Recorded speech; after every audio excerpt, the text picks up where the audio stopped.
Bonjour à toi, cher propriétaire d'une vieille montre Suunto. On peut l'appeler comme ça maintenant parce que Suunto en a décidé ainsi en fermant l'application MoveScout sur ordinateur, sur la plateforme web en fait. Donc c'est probablement pour ça que tu es ici. Tu te demandes maintenant comment est-ce que tu vas configurer ta montre, comment est-ce que tu vas modifier les configurations de tes sports, de tes routes, de tes points d'intérêt, si tu veux conserver ta montre et l'utiliser encore plus longtemps parce que tu l'as payé cher et tu veux continuer à l'utiliser. Félicitations si tu veux continuer à le faire. Donc, comment ça va fonctionner maintenant? Heureusement, dans la transition que Suunto faisait, il disait que tu allais être un peu foutu et qu'il allait plus les supporter. Mais heureusement, tu perds rien à part MoveScout. Tu peux encore changer tous tes trucs, c'est juste que maintenant, c'est différent. Tu vas avoir besoin d'un téléphone, donc si tu n'en as pas, désolé, ça part mal. Tu vas avoir besoin d'un téléphone pour te connecter sur l'application Suunto App. Je vais te laisser les liens dans la description. C'est disponible sur iOS et Android. Et tu vas aussi avoir besoin de l'application Suunto Link sur ton ordinateur. Et là, de la façon que ça fonctionne, c'est que tu dois d'abord démarrer l'application sur ton téléphone. Tu vas devoir te créer un compte. Et une fois que ton compte va être fait, tu vas devoir aller te connecter sur ce compte-là que tu as fait dans la Suunto App. Tu vas devoir le connecter, le même compte, sur l'application Suunto Link sur ton ordinateur. Et en passant, si tu avais des activités d'enregistrer sur MoveScout, tu ne les as pas transférées avant le 10 janvier dernier, désolé, tu as tout perdu. Il n'y a rien à faire, tu as tout perdu. Bon, donc, on recommence. Tu te crées un compte sur Suunto App et tu vas le connecter sur Suunto Link sur ton ordinateur. Les liens sont dans la description pour télécharger les deux applications. C'est disponible sur Mac et Windows. Une fois que ça, c'est fait, tu vas pouvoir aller connecter ta montre sur ton téléphone et sur ton ordinateur. Pourquoi? Parce que dans le fond, sur ton ordinateur, tu vois, si tu utilises la petite pince comme avant tu te souviens, tu utilisais la pince sur une application qui s'appelait MoveSlink. MoveSlink, maintenant c'est Suunto Link. Ça va t'ouvrir cette application-là et là, tu vas voir, il y a une synchronisation qui va se faire.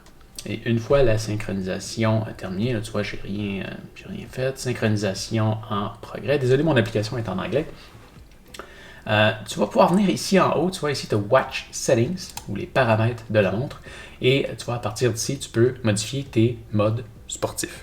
Donc, quand tu rentres ici, il va aller chercher tous les modes sportifs qu'il y a dans la montre, et voilà, tu peux venir les changer ici. Donc, tu vois ici, j'avais ski alpin, vélo, montagne, hiking. Donc, si je veux changer, disons, les informations que je vois dans hiking, je peux rentrer ici, et là, je vais voir, dans le fond, toutes les pages que j'ai de créer. Et en dessous de ça, je peux aussi en ajouter. Donc, disons ici, je viens sur ma première page, je vois, j'avais 3 informations, la 1, la 2, la 3. Et quand je viens voir plus bas, ça me disait daytime, donc l'heure, l'altitude à laquelle je suis, et un carrousel de 5 données qui étaient l'ascension, le chronomètre, la descente, les pulsations cardiaques et la vitesse verticale. Donc c'est ça. Je peux choisir aussi, comme avant, l'intervalle d'enregistrement, la précision du GPS et s'il y avait un capteur cardiaque ou quoi que ce soit à aller configurer. Et on a aussi des données encore plus poussées qu'on peut aller rechercher. Donc tu peux vraiment tout reconfigurer comme avant sur MoveScout à partir de là. Quand tu fais une modification là-dessus, tout ce que tu as à faire quand tu vas ressortir de là, c'est de resynchroniser ou peut-être que ça va même se faire tout seul. Tu peux aussi avoir accès aux paramètres de ta montre si tu veux changer sa langue, changer les modes de rétro-éclairage, voilà, le pourcentage de luminosité. Tu peux vraiment tout faire comme avant. Voilà, le format de... Tu peux encore tout faire. Tu peux choisir les unités de mesure pour chaque chose. Voilà, donc, voilà. Donc, si tu fais une modification, ça va se resynchroniser. Donc, tout changement que tu veux faire par rapport à aux paramètres de ta montre et aux activités, aux paramètres des pages d'activité, ça va se faire dans le Suunto Link sur ton ordinateur. Maintenant, l'autre partie qu'il va y avoir, c'est que si tu vas sur ton téléphone et l'application Suunto App est super mal faite sur une certaine chose, la connexion, si tu as plus qu'une montre, c'est un truc que je trouve complètement stupide. Si tu as plus qu'une montre, tu es obligé de déconnecter ta montre à chaque fois pour en reconnecter une autre. En tout cas, c'est comme ça. C'est comme ça. Si tu as juste une montre, tant mieux. Tant mieux. Donc, de la façon que ça va fonctionner, c'est que si tu veux te créer des routes et si tu veux te créer des points d'intérêt, tu vas venir dans le petit icône en bas à droite. Et tu vois, si tu veux te créer un point d'intérêt, la seule chose que tu vas avoir à faire, c'est de maintenir le doigt. Non, de cliquer. Voilà, tu cliques à un endroit et tu vois, ça te met un point et là, tu peux dire sauvegarder comme point d'intérêt.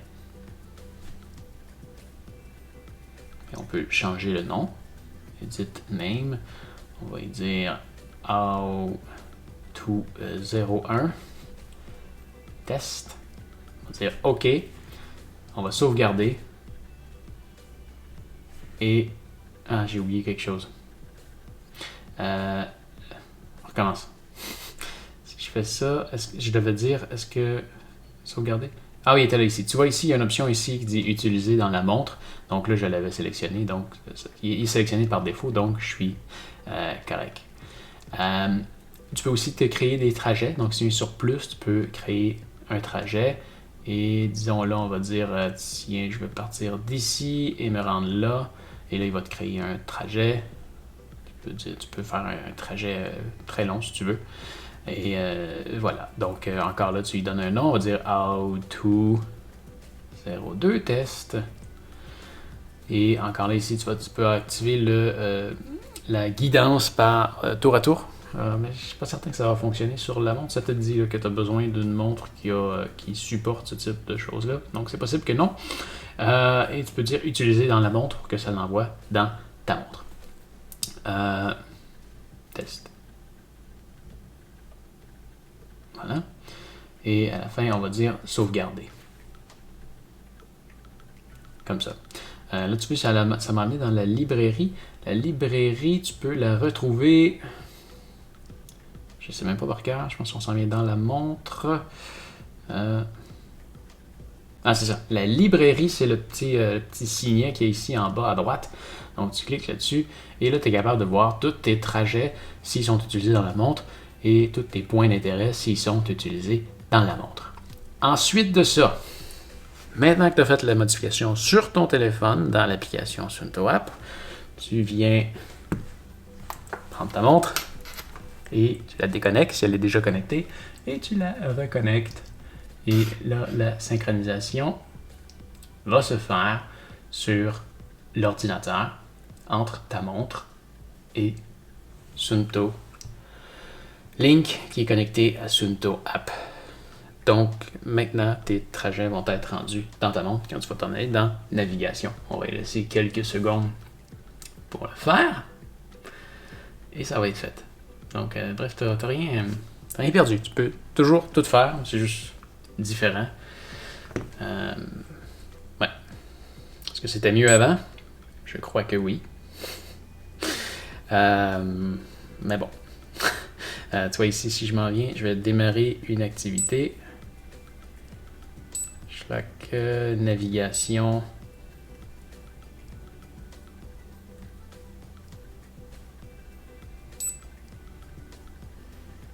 Route. J'ai une route de plus que tantôt, ça dit 8 routes. Et je vois How202, ma route est là. Et si je recule et que je viens à point d'intérêt, on dit que j'ai 2 points d'intérêt et il y a le fameux How201 test. Donc voilà, ça fonctionne. Donc t'as rien perdu, c'est juste différent. Et voilà. Personnellement, je suis rendu chez Garmin. j'ai pas aimé la route qu'ils ont pris. Et pour vrai, je préfère les produits Garmin. Maintenant, j'ai une vidéo qui en parle. J'ai plein de vidéos qui parlent de Garmin. Tu vas voir mes critiques des produits Garmin et compagnie. Tu peux aller voir dans le coin en haut à gauche. Voilà. Alors, j'espère que ça va t'avoir aidé. Si quoi que ce soit, tu peux me laisser un lien dans les commentaires et fais attention à toi. Salut! Enfin voilà, j'espère que ça va t'avoir aidé. Si c'est le cas, tu peux me mettre un pouce en l'air et même t'abonner à ma chaîne, ça va t'aider à mieux me retrouver la prochaine fois que tu vas avoir besoin d'aide. Si tu as une question, n'hésite pas à m'écrire dans les commentaires juste en dessous de la vidéo. Je lis absolument tout et je vais peut-être même faire une vidéo en réponse juste pour toi. Mais enfin, cette vidéo était gratuite, alors si le cœur t'en dit, tu peux me faire un don avec le lien dans la description. Tu peux aussi venir jeter un coup d'œil à ma chaîne principale où je voyage un peu partout dans le monde, je suis certain que tu vas aimer. Merci encore, salut!